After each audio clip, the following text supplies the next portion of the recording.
Quwwata illa billahil aliyil azim. Alhamdulillah rabbil alamin. Malam hari ini kita berkumpul bermuajahah dalam rangka mencari ridhonya Allah Subhanahu wa taala.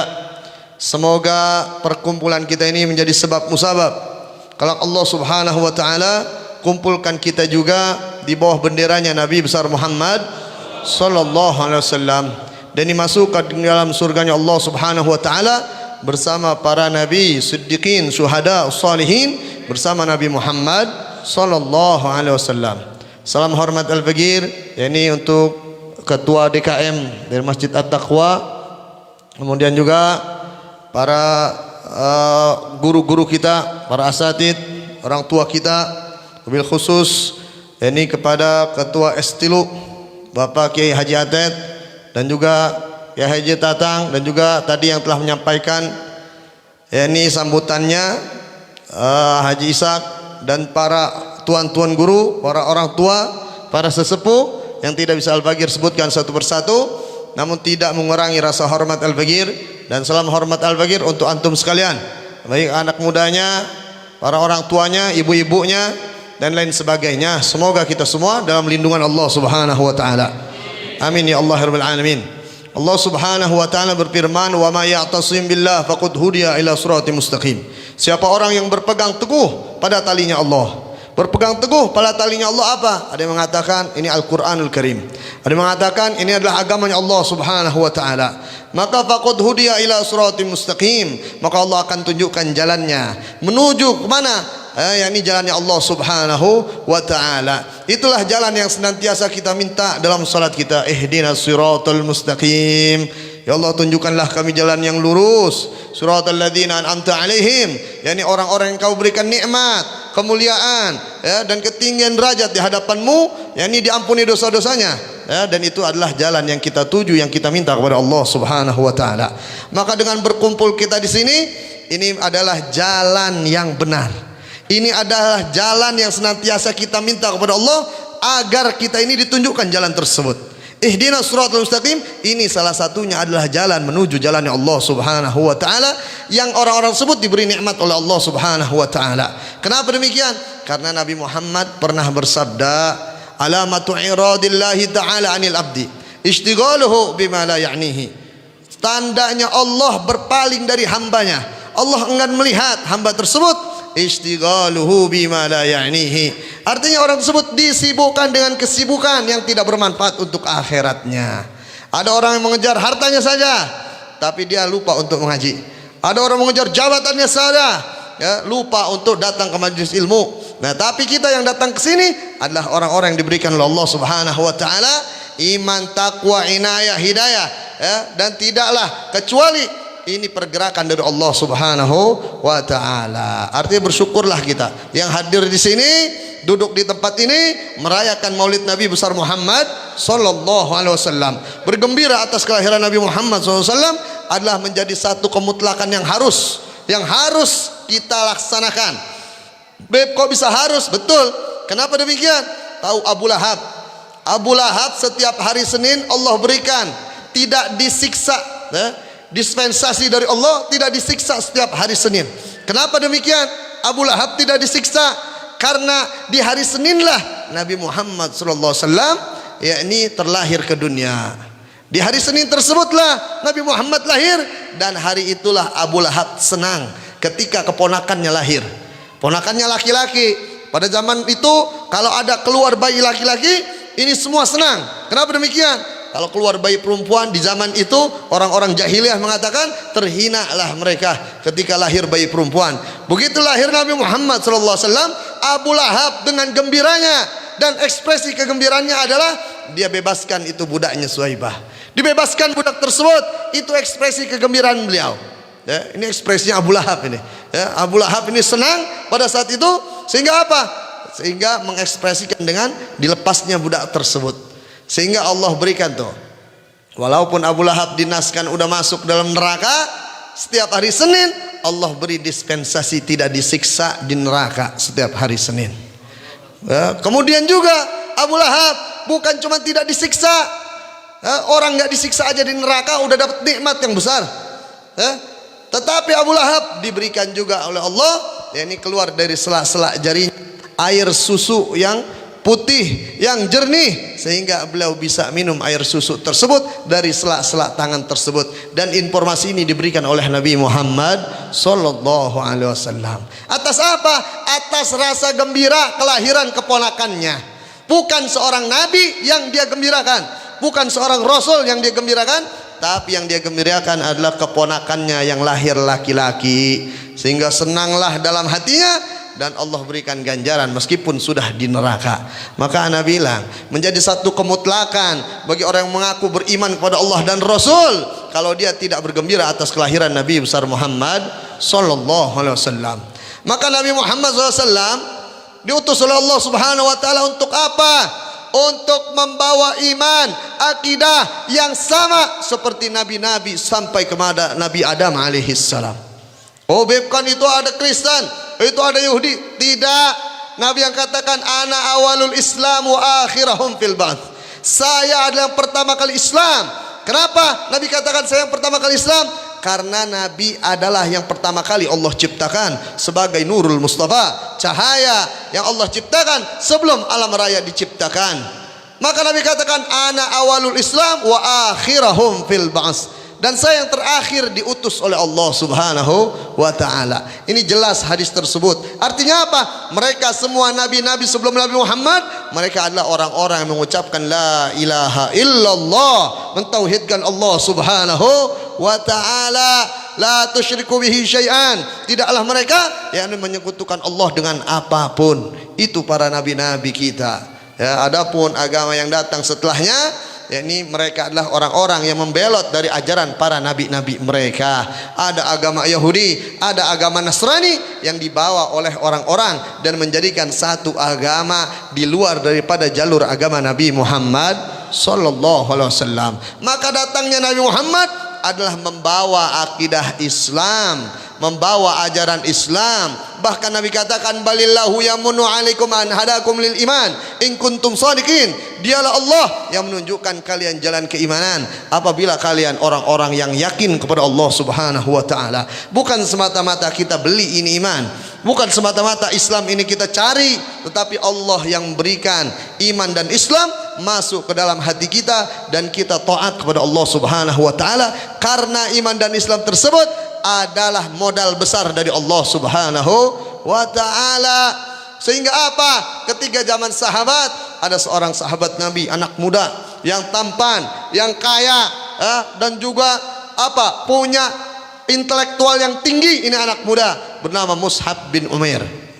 Beliau Mus'ab bin Umair adalah seorang anak muda yang digandrungi oleh wanita Mekah pada saat itu. Kenapa? Udah tampan. Kalau anak muda tampan, pantas digandrungi wanita. Betul? Bukan cuma tampan, beliau ini punya ibu orang kaya. Bahkan diriwayatkan anak buah ibunya ada 80 orang lebih dalam menjaga harta ibunya tersebut. Artinya ini orang anak bukan dari orang miskin, sudah tampan, orang kaya, dan juga ada keturunan raja beliau ini, saudara. Tapi ketika datang Nabi Muhammad SAW, yakni menawarkan agama Islam, Nabi sedang dakwah sembunyi-sembunyi, maka pada saat itu Mus'ab bin Umair mendengar ini agama yang dia dengar, saya pengen tahu langsung dari Nabi Muhammad SAW. Beliau datangi Muhammad SAW dan bertanya, kasih tahu aku tentang yang namanya Islam. Sehingga apa? Dijelaskan oleh Nabi Muhammad, Islam ini menyembah Allah Subhanahu wa taala, tidak menyembah patung, tidak menyembah berhala, tidak menyembah apapun kecuali hanya menyembah Allah Subhanahu wa taala. Kemudian beliau pun bertanya, apalagi yang diajarkan? Yakni meninggalkan yang namanya riba, kemudian berpuasa, kemudian meninggalkan mabuk-mabukan, meninggalkan perzinahan yang pada saat itu marak terjadi di kota Mekah, saudara, pada saat itu. Sehingga apa? Tertariklah Mus'ab bin Umair untuk masuk ke dalam agama Islam. Ini agama yang saya ingin, katanya. Kenapa demikian? Karena nggak logis melihat orang-orang Mekah pada saat itu. Kenapa? Mereka menyembah patung yang dia buat sendiri. Ini nih, agama Islam ini agama yang logis. Kalau agama yang nggak logis, dia buat patung. Terkadang dia buat patung itu dari apa? Dari roti. Begitu dia lapar, dia makan tuh patung. Tuhannya dimakan. Ya Tuhan, saya minta roti. Tuhannya berhubung dibikin dari roti, dia makan dari roti. Ya, bahkan pada saat itu zaman jahiliyah, orang-orang kaya apabila ingin berjalan ke satu tempat, dia beli patung yang kecil. Untuk apa? Untuk dia sembah nanti di jalanan. Beli patung yang kecil, dia sembah di jalanan. Orang miskin nggak kuat beli patung pada saat itu. Lalu bagaimana caranya dia nyembah Tuhan? Dia cari batu yang bagus. Dia ambil 3 batu, dia pilih batu yang paling bagus di antara 3 batu tersebut. Dia pilih untuk apa? Untuk dia sembah batu yang paling bagus, disembah oleh orang tersebut. Yang 2 untuk apa? Yang 2 untuk dia istinja, saudara. Coba bayangin. Kalau nggak ada nabi, ini orang masih begitu zaman sekarang. Ya. Sungguh, terus apa yang terjadi? Ketika di perjalanan lagi, dia melihat batu yang lebih bagus dari yang batu dia sembah. Dia ambil batu yang lebih bagus tersebut, sehingga digeser batu yang tadi, dibuang batu yang pakai istinja, maka batu yang baru bagus tersebut dia sembah. Yang tadi disembah boleh dipakai istinja. Na'udzubillahi min zalik. Ini agama yang dulu ada pada orang-orang bangsa Arab tersebut, saudara. Dia buat patung, ya, dia sembah sendiri. Sehingga apa? Ketika Sayyidina Abu Bakar Siddiq usianya masih muda, pada saat itu masih kecil, Sayyidina Abu Bakar Siddiq. Sayyidina Abu Bakar Siddiq masuk senantiasa, masuk ke dalam Ka'bah. Dia bertanya, hei patung, hei Lata, hei Uzza, saya minta uang, saya minta harta. Besok nggak dapat harta. Dia balik lagi, saya minta makan. Besok nggak dapat makan. Dia balik lagi, kalau saya nggak dikasih, saya timpuk, kata Sayyidina Abu Bakar. Ini masih kecil Sayyidina Abu Bakar. Sehingga apa? Mau ditimpuk, engkau diam saja, kata Sayyidina Abu Bakar. Ditimpuklah sama Sayyidina Abu Bakar. Makanya kenapa? Ketika Nabi mulai berdakwah, Sayyidina Abu Bakar langsung masuk Islam, saudara. Kenapa? Dari masih kecil Sayyidina Abu Bakar enggan menyembah patung pada saat itu, saudara. Artinya apa? Sudah ada orang-orang bangsa Arab yang memakai dia logikanya dengan hatinya. Ketika bertemu dengan hal demikian, tidaklah nyambung dengan apa yang dia kerjakan. Begitu juga para sahabat yang lain, banyak yang demikian, saudara. Sehingga apa? Mus'ab bin Umair pada saat itu, ini seorang anak muda yang tampan, yang kaya, kemudian juga digandrungi oleh para wanita. Ini beliau masuk ke dalam agamanya Allah Subhanahu wa taala. Beliau memeluk Islam. Ketika beliau memeluk Islam, apa yang terjadi? Beberapa hari kemudian ibunya tahu bahwasannya anaknya telah masuk Islam bersama Nabi Muhammad sallallahu alaihi wasallam. Sehingga marahlah. Ini ibunya marah. Sehingga apa? Mus'ab bin Umair ditaruh di mana? Di dalam WC sama ibunya, nggak dikasih makan selama beberapa hari. Tersebab apa? Tersebab memegang agamanya Allah Subhanahu wa taala. Tersebab apa? Tersebab beriman kepada Allah dan Rasulullah sallallahu alaihi wasallam. Bukan sampai di situ, Mus'ab bin Umair pun diam-diam keluar dari tempat yang diasingkan, tempat yang dijadikan tempat untuk dipenjaranya nih. Mus'ab bin Umair oleh ibunya ditaruh di WC, tapi beliau pun keluarlah dari tempat tersebut dengan sembunyi-sembunyi, dan beliau pun datang menghadap kepada Rasulullah sallallahu alaihi wasallam. Maka Nabi mengatakan, engkau untuk saat ini berangkat dulu sana, berangkat bersama orang-orang Habasyi. Pada saat itu budak-budak yang masuk Islam, engkau berangkat dulu ke sana untuk hijrah, engkau ke sana bersama yang lainnya. Kenapa? Intimidasi sedang terjadi ketika dakwah sembunyi-sembunyi. Maka pada saat itu pun Mus'ab bin Umair ikut ke sana bersama sahabat yang lainnya. Ketika beberapa bulan kemudian kembali lagi dari hijrahnya beliau bersama para sahabat yang lainnya, Nabi melihat Mus'ab bin Umair yang tadinya orang kaya, tampan, pakaiannya selalu bagus karena orang kaya dan juga keturunan dari raja. Beliau ini senantiasa pakai baju bagus, wajahnya selalu bersih. Ketika pulang dari hijrahnya tersebut, maka dilihat mukanya sudah lusuh, bajunya banyak tambelan, dilihat sendalnya juga udah nggak jelas sendalnya. Sehingga apa? Dilihat bajunya udah nggak layak buat seorang yang kaya. Tapi Nabi Muhammad tersenyum melihat Mus'ab bin Umair, saudara. Tersenyum berkaca-kaca Nabi Muhammad, dan Nabi katakan, aku dulu melihat engkau sebagai orang yang tampan, sebagai orang yang digandrungi oleh wanita di kota Mekah, sebagai anak muda yang pandai. Tapi sekarang aku lihat engkau dalam keadaan yang seperti ini. Dan tetapi beliau pun senang ketika masuk dalam agamanya Allah Subhanahu wa ta'ala. Beliau tidak pikirkan hartanya, beliau tidak pikirkan popularitasnya, beliau tidak pikirkan darah birunya, akan tetapi beliau berpikir ini adalah agama yang benar, la ilaha illallah Muhammadur Rasulullah. Sehingga apa? Beliau pun diperintahkan, berangkat duluan engkau ke kota Madinah. Berangkat duluan sebelum jadi kota Madinah ini, disuruh berangkat duluan ke Yasrib pada saat itu oleh Nabi Muhammad SAW.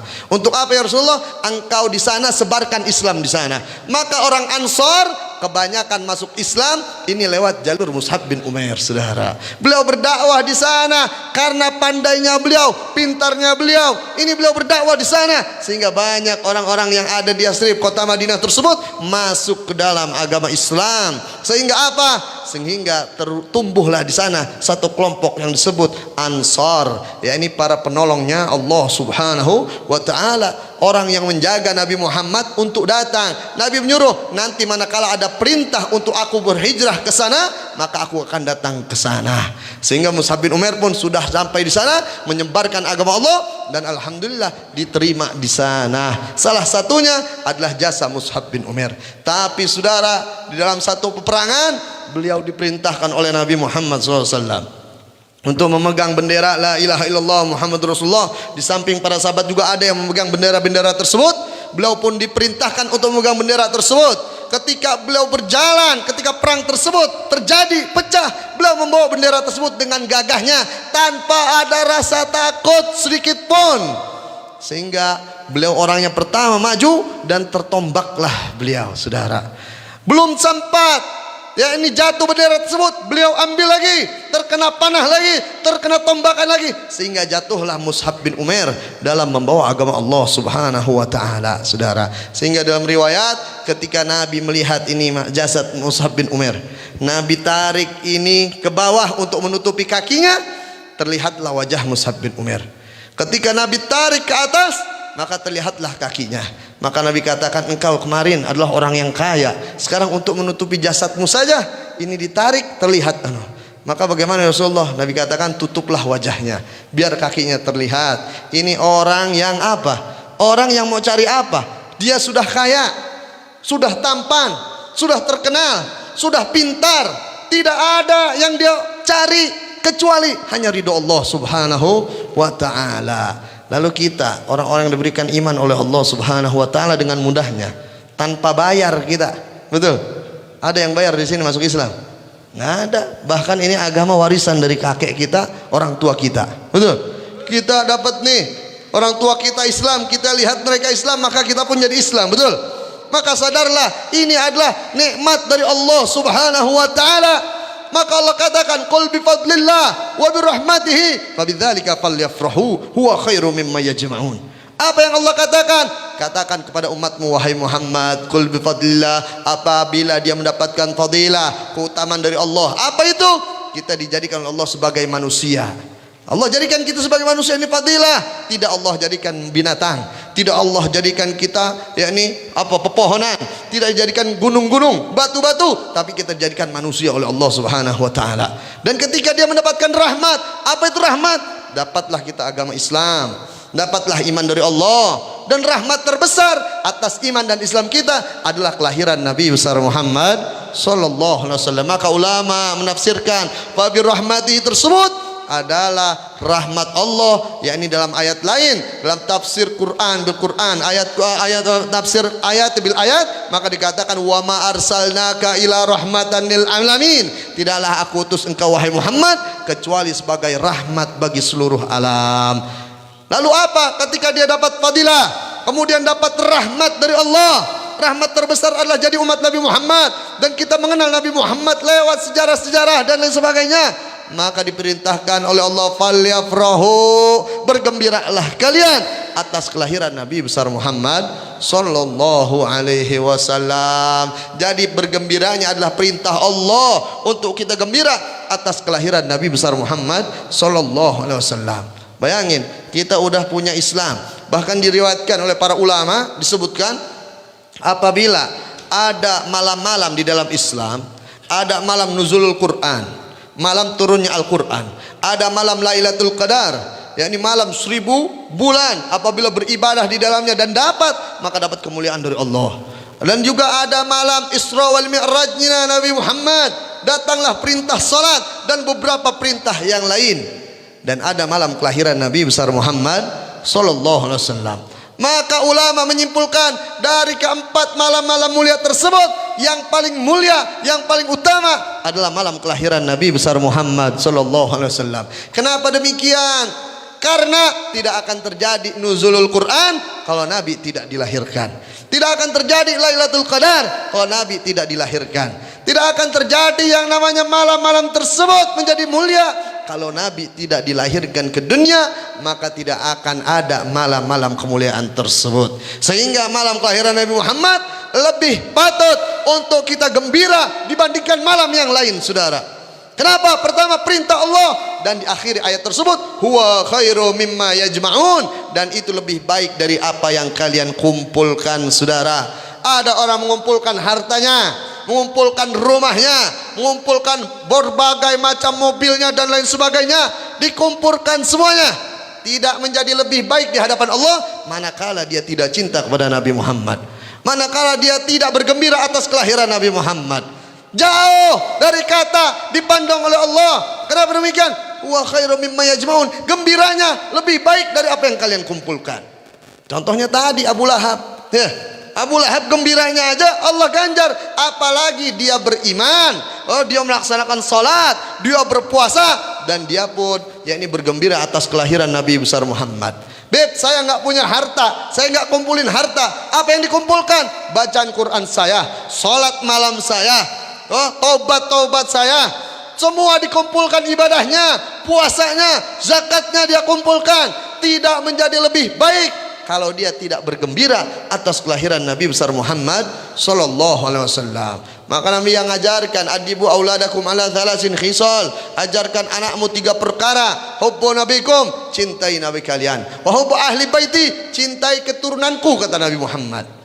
Kemudian wa qiraatul Quran, baru baca Al-Quran, kaji Al-Quran. Kalau udah ada cinta kepada Nabi Muhammad, maka ketika mengkaji Al-Quran, dia akan mendapatkan ilmu yang bersambung pada Nabi Muhammad sallallahu alaihi wasallam. Maka jaga iman ini lewat apa?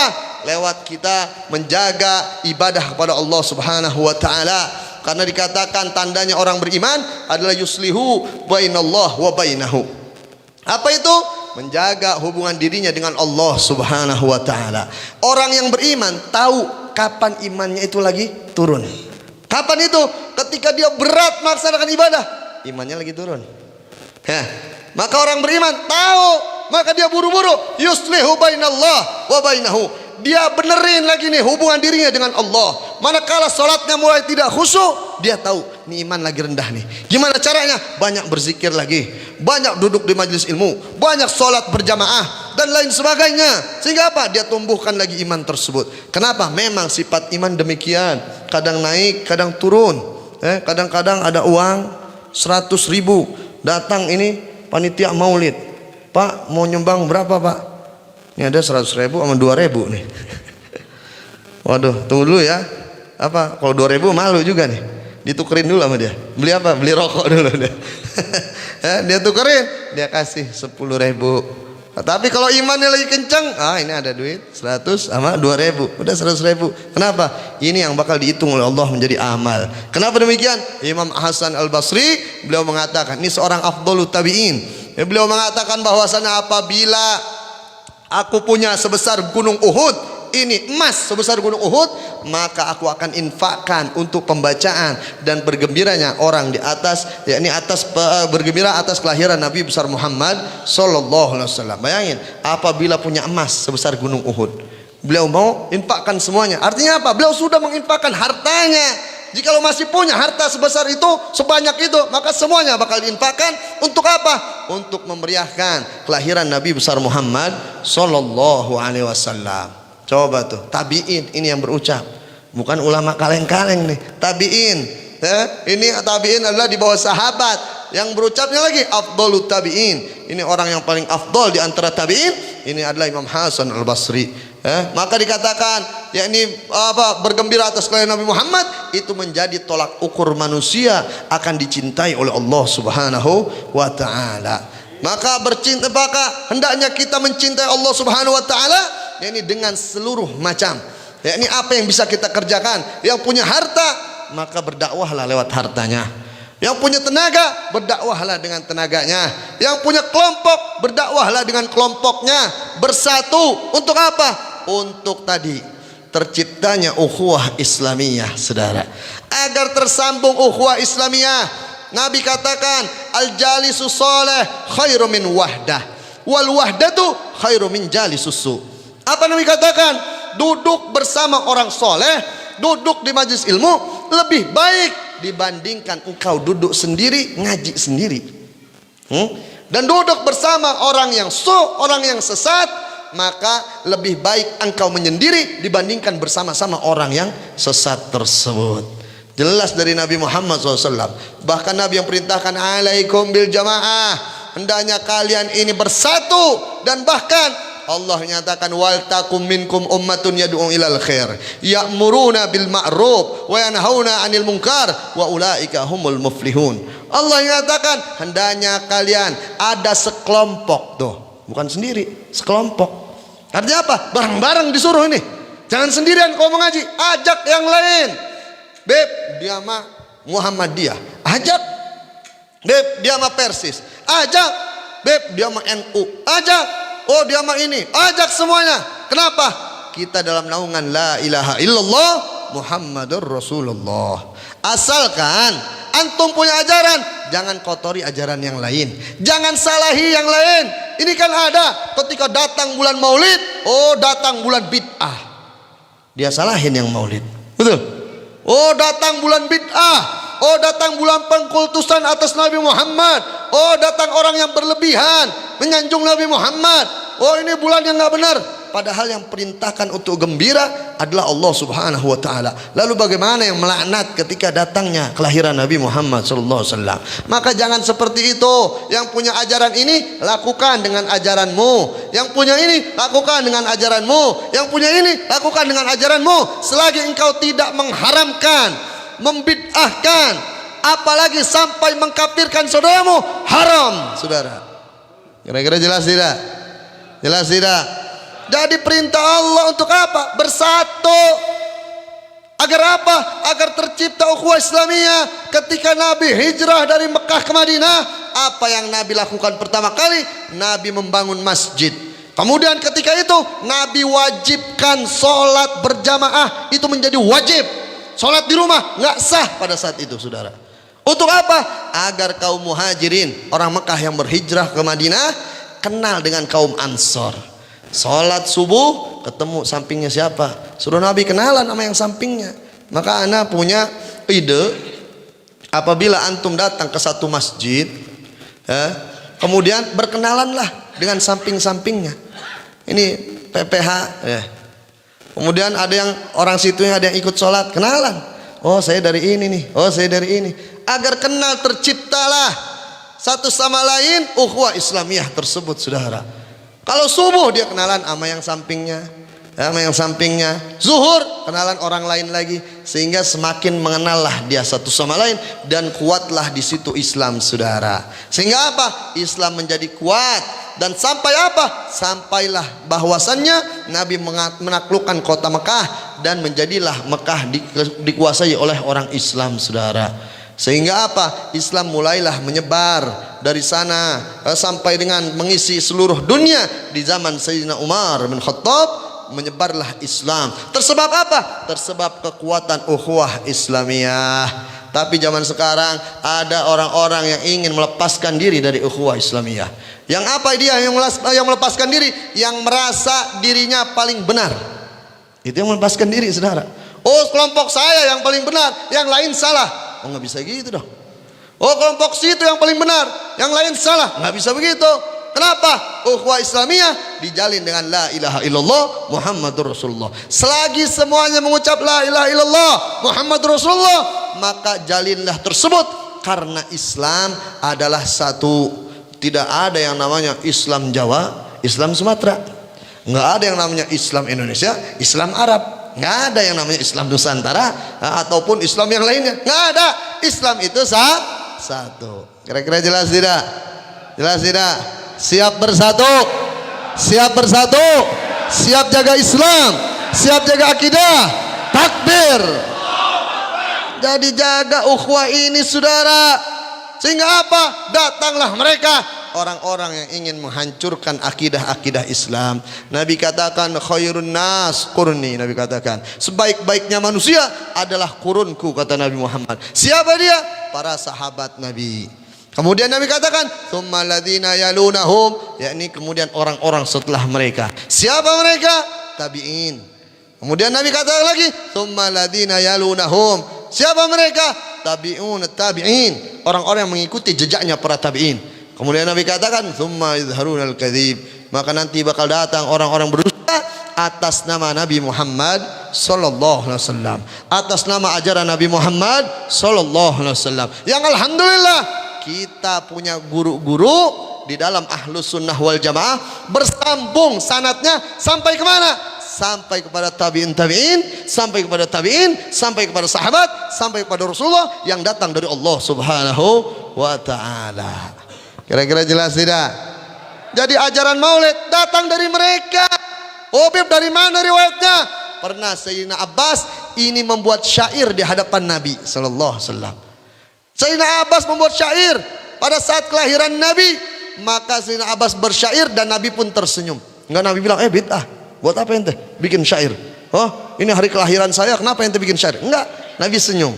Coba. Dan Nabi yang contohkan ketika Nabi ingin Isra wal Mi'raj, maka malaikat Jibril kasih tahu, wahai Muhammad SAW, tuh, ini ada tempat kelahiran Nabi Isa alaihissalam. Maka Nabi singgah sebentar dong Jibril. Untuk apa Nabi? Sholat 2 rakaat di tempat kelahiran Nabi Isa alaihissalam. Artinya apa? Nabi mengagungkan kelahiran Nabi Isa. Dengan cara apa? Dengan cara sholat. Kita umatnya datang kelahiran Nabi, kita kumpul, baca Quran, baca rawi, baca maulid. Sehingga apa? Ini yang kita lakukan dalam rangka memeriahkan kelahiran Nabi besar Muhammad sallallahu alaihi wasallam. Selagi apa yang kita kerjakan tidak keluar dari syariat, maka itu menjadi poin di hadapan Allah Subhanahu wa taala, menjadi orang-orang mendapatkan nikmat yang besar dari Allah Subhanahu wa taala. Ya. Jadi bukan sembarangan ini memeriahkan kelahiran Nabi. Ada orang meriahkan kelahiran Nabi, betul, siangnya dia bikin maulid, tapi malamnya dangdutan. Ada nggak yang begitu? Ada nggak? Haram namanya, melecehkan Nabi Muhammad. Ada beb, di kampung saya mah maulid 7 hari 7 malam. Ngapain? Hari pertama itu golek, waduh. Hari kedua kita panggil artis dangdut ibu kota katanya. Ketiga jaipongan. Wah, ini kacau saudara. Itu mau meninggiin derajat Nabi, mau memuliakan Nabi, apa mau menjatuhkan Nabi? Serahkan Nabi memerangi orang-orang bermaksiat kepada Allah. Malah disandingin kelahiran Nabi dipakai maksiat saudara. Sehingga ini ajaran kita adalah ajaran yang bertali dari guru-guru kita. Guru kita ada yang ngajar apa? Fathul Mu'in. Alhamdulillah sanadnya nyambung sampai kepada tabi'in. Ya. Ada yang belajar lagi apa? Hadis Arba'in Nawawi. Oh, ada lagi yang belajar apa? Fikih Safinatun Najahnya. Oh, ada yang belajar lagi Minhajul Abidin dan lain sebagainya. Belajar ilmu-ilmu tersebut yang bersambung dari gurunya, sampai kepada tabi'in, sampai kepada tabi'in, sampai kepada para sahabat, sampai kepada Rasulullah sallallahu alaihi wasallam.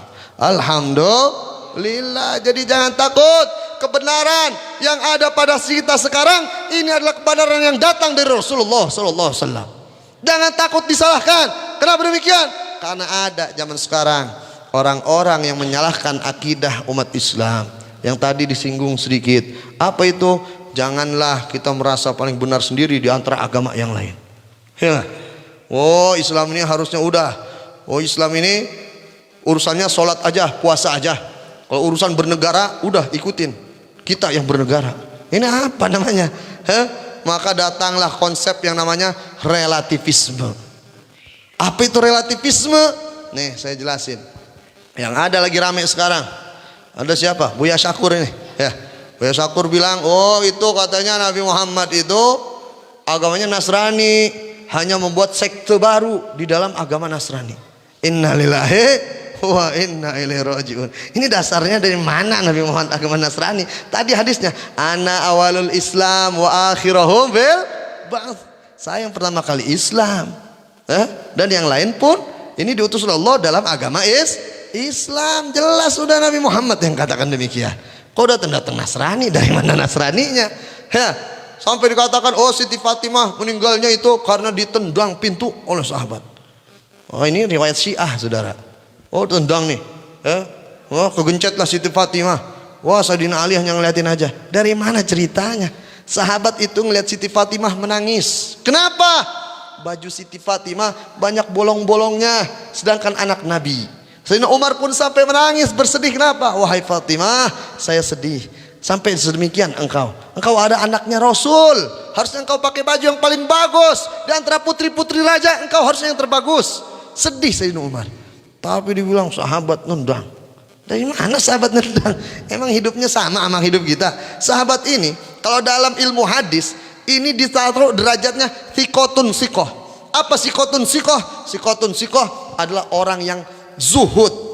Dia tidak suka dengan dunia, tidak suka dengan jabatan, senantiasa beribadah kepada Allah, senantiasa taat kepada Allah dan kepada Rasulullah sallallahu alaihi wasallam.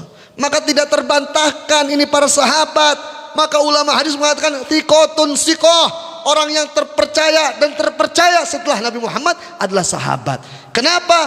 Nabi yang katakan tadi tuh sebaik-baiknya kurun ini zamanku. Siapa itu? Sahabat. Oh dikatakan Sayyidina Abu Bakar ini ketika meninggalnya Nabi, sebelum Nabi dikubur aja udah berantem. Berantem dari mana emang kehidupan kita? Sahabat ini nggak ada yang berantem satu sama lain. Semua pakai hati dan akalnya. Ketika mau berfatwa, mengerjakan sesuatu, semua sesuai dengan apa yang dianjurkan oleh Nabi Muhammad sallallahu alaihi wasallam. Ya, ada lagi mengatakan, oh banyaklah pokoknya yang dikatakan oleh ini. Ini sumbernya dari mana? Nih sumbernya relativisme. Maka dijelasin nih sedikit. Apa relativisme?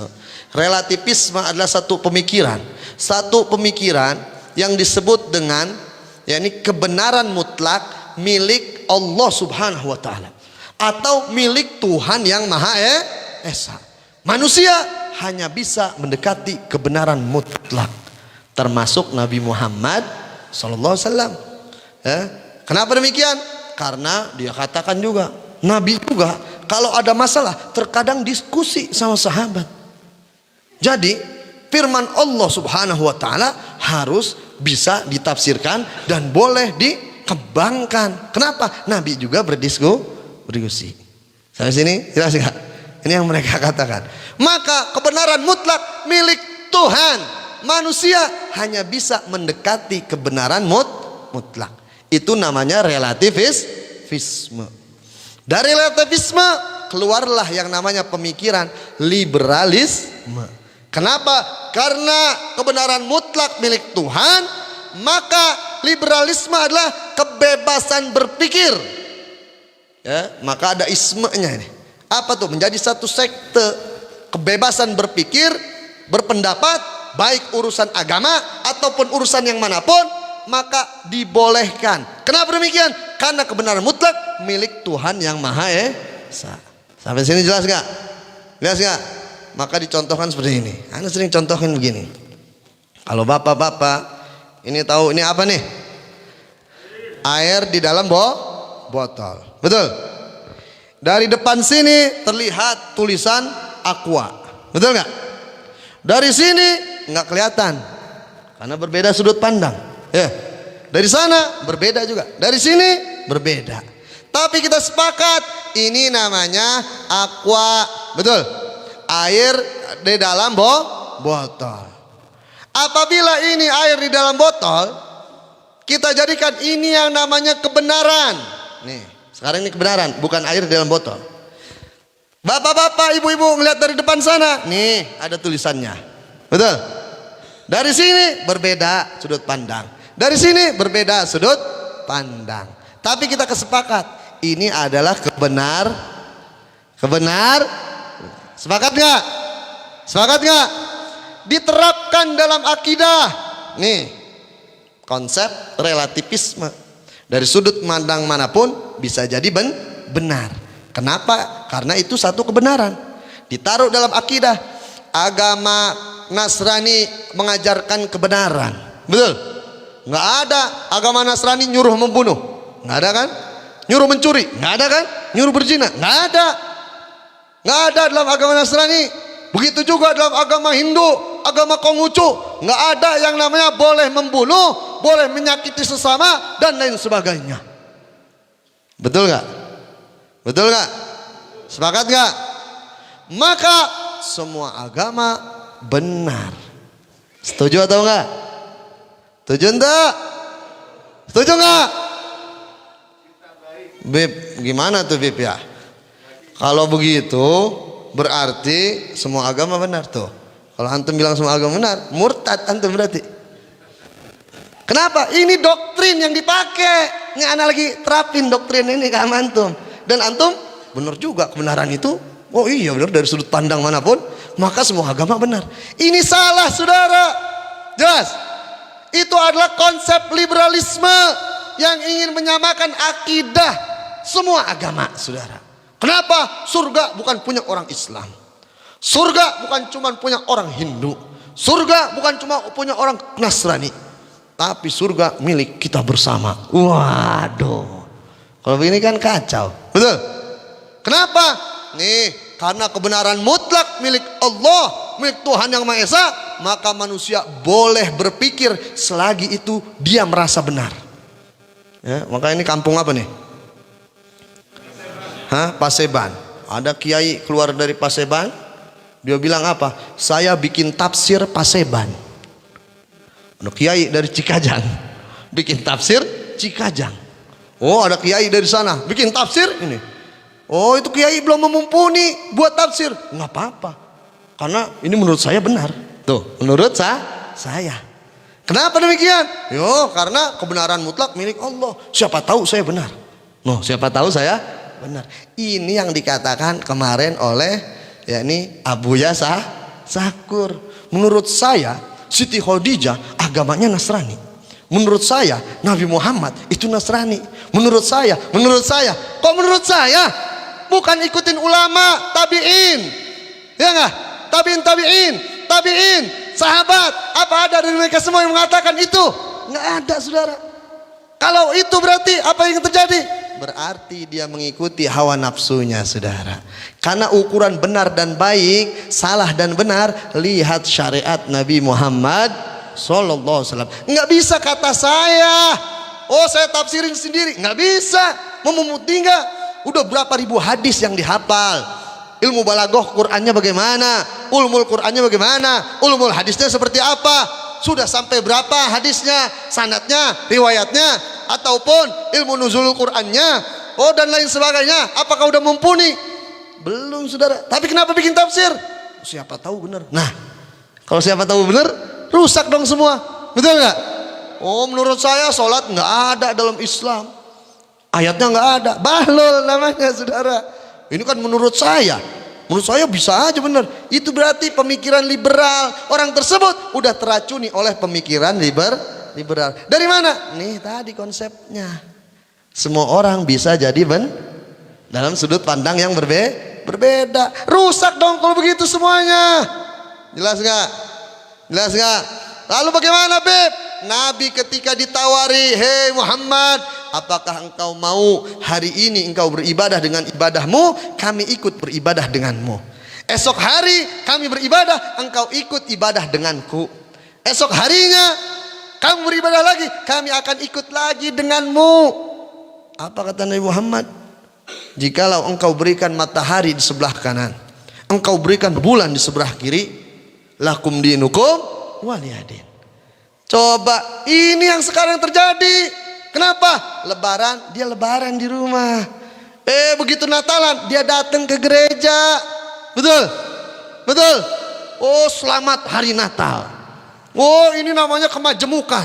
Oh, ini namanya kesetaraan dalam agama sosial. Bukan seperti itu. Setara dalam agama haram, setara dalam akidah haram, sosial dalam akidah wajib. Pluralisme tolak. pluralitas wajib kita junjung tinggi. Apa pluralisme? Menyamakan semua agama benar. Itu nggak bisa. Boleh orang Kristen mengklaim agama yang paling benar, silahkan. Orang Islam pun wajib mengklaim agama yang paling benar. Tidak ada kecuali agama Kira-kira jelas tidak? Jelas tidak? Jadi jangan ikut-ikutan. Selamat Natal, ikutan selamat Natal. Apa arti selamat Natal? Selamat lahirnya Yesus Kristus sebagai anak Tuhan. Lah, kok antum mengiyakan adanya anak Tuhan? Haram berarti saudara. Mencampur adukan akidah. Nabi aja Nabi tolak mentah-mentah. Ada perkataan bahwasannya ini tuh sama semuanya, ujungnya sama ke Tuhan. Tuhan yang mana? Betul? Betul?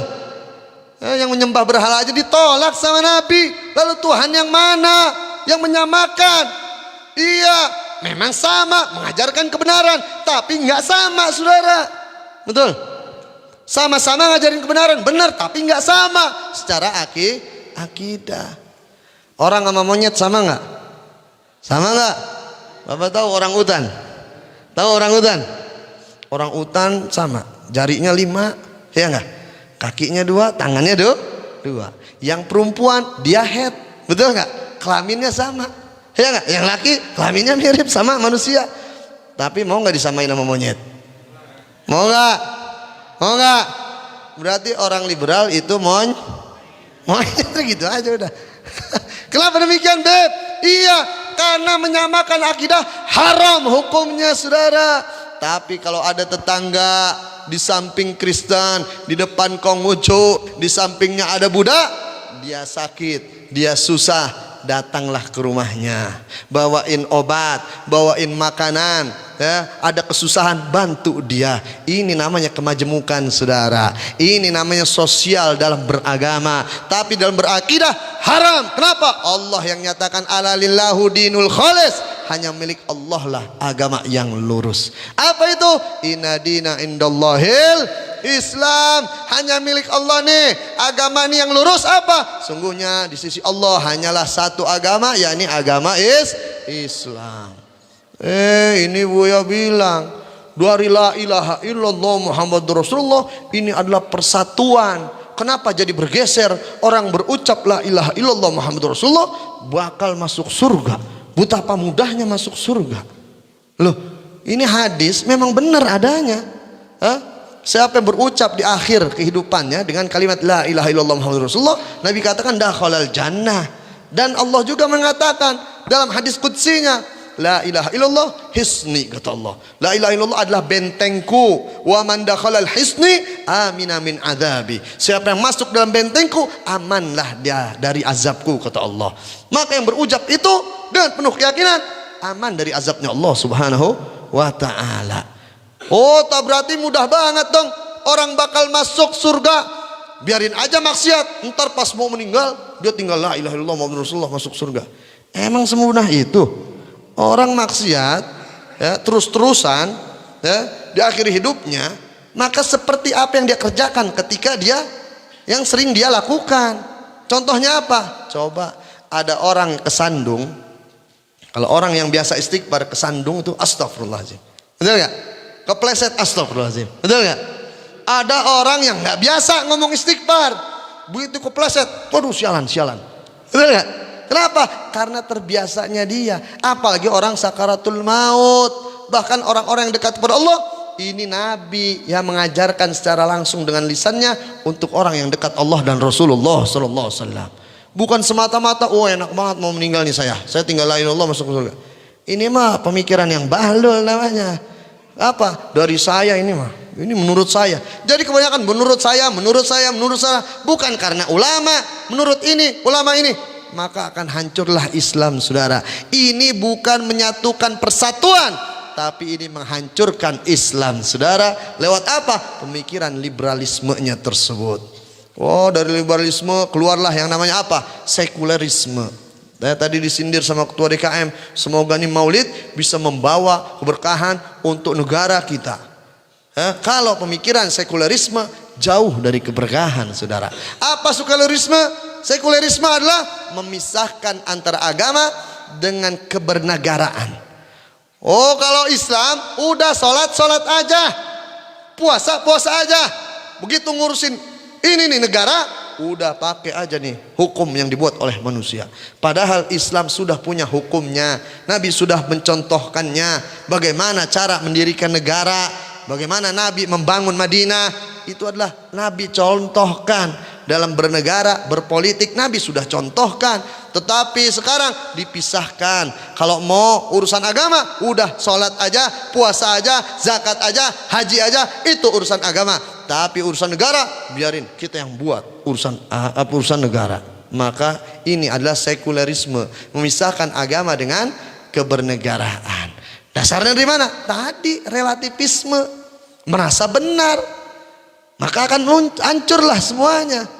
Dan saudara, ini pernah terjadi di zaman Nabi Muhammad SAW. Ini terakhir ya, zaman Nabi pernah terjadi. Jadi Al-Bagir pengen tegaskan bahwasannya orang-orang memakai logikanya ini pernah terjadi di zaman Nabi Muhammad. Siapa itu? Ketika ada seorang sahabat sedang mengembala kambing, datang satu orang. Hei, kalau engkau potong kambing tersebut dengan nama Allah, engkau mau nggak makan kambing tersebut?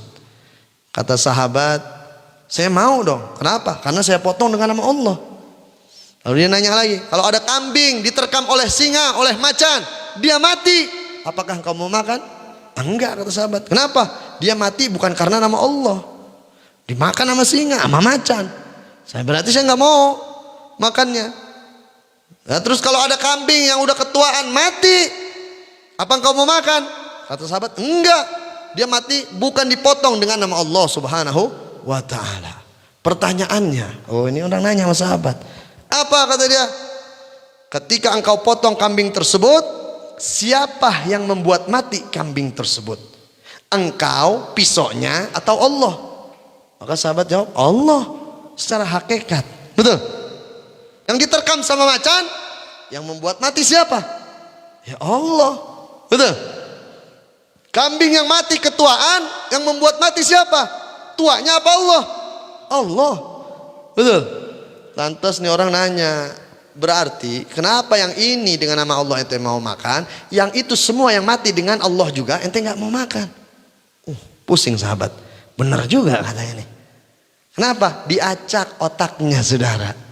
Pakai logika demikian, pusinglah sahabat. Sehingga datanglah kepada Nabi, ya Rasulullah, saya ada pertanyaan. Tadi ketemu sama orang begini. Diceritain sama sahabat. Apa jawab Nabi? Jawab Nabi hanya mengatakan, tahukah engkau siapa yang nanya itu? Itu adalah syaitan yang nanya. Tuh, lihat. Setan yang nanya. Mau ngerusak nih akidah lewat akal saudara. Sehingga apa? Bukan di situ aja. Itu orang datang lagi. Kemana? Datang ke majlis Nabi Muhammad ketika kumpul dengan sahabat. Dia duduk di hadapan Nabi. Apakah engkau Rasulullah? Kata orang tersebut. Ya, Nabi bilang, saya adalah Rasulullah, saya utusan Allah. Siapa yang ciptaan alam raya ini? Maka Nabi jawab, Allah Subhanahu wa ta'ala. Siapa yang menciptakan gunung-gunung? Nabi jawab, Allah Subhanahu wa ta'ala. Siapa yang menciptakan manusia semuanya? Allah Subhanahu wa ta'ala. Lalu dia tanya lagi, siapa yang menciptakan engkau ya Rasulullah? Maka Allah Subhanahu wa ta'ala, Nabi jawab. Lalu ini orang nanya lagi, siapa yang menciptakan Allah? Sahabat di luar, di belakang Nabi, di samping Nabi mikir, ini orang nanya apa ya? Kok jadi pusing saya? Kenapa? Pertanyaannya nggak biasa. Betul nggak? Nggak biasa pertanyaannya. Sehingga apa? Ini membuat nih otaknya berpikir. Kemudian apa yang terjadi? Nabi marah, Nabi tampar ini orang saudara. Ditampar sama Nabi Muhammad Sallallahu Alaihi Wasallam. Jadi kalau diskusi sama liberal, dia kagak ngerti-ngerti juga, tampar aja nggak apa-apa. Kenapa? Sunnah Nabi Muhammad Sallallahu Alaihi Wasallam. Ya, ini orang kagak ngerti-ngerti, pakai logika mulu, nggak mau pakai iman, tampar aja biar logikanya muter tuh sekalian. Ya, akhirnya ketika ini orang ditampar sama Nabi, dia gemeteran, dia lari dari hadapan Nabi. Ketika dia lari, apa yang terjadi? Nabi perintahkan, hei sahabat, bangunlah engkau, kejar orang tersebut, bunuh orang tersebut. Nah, disuruh bunuh sama Nabi Muhammad Sallallahu Alaihi Wasallam. Sahabat lari nih satu orang, dia bawa pedangnya, tapi nggak ketemu. Lari masuk gang sini nggak kelihatan, kesana nggak kelihatan, kesana nggak kelihatan. Balik lagi tuh sahabat, ya Rasulullah, mohon maaf, Saya nggak ketemu sama orang tadi ya Rasulullah. Saya nggak ngelihat orang tadi ya Rasulullah. Maka apa kata Nabi? Engkau nggak bakal temuin orang tersebut.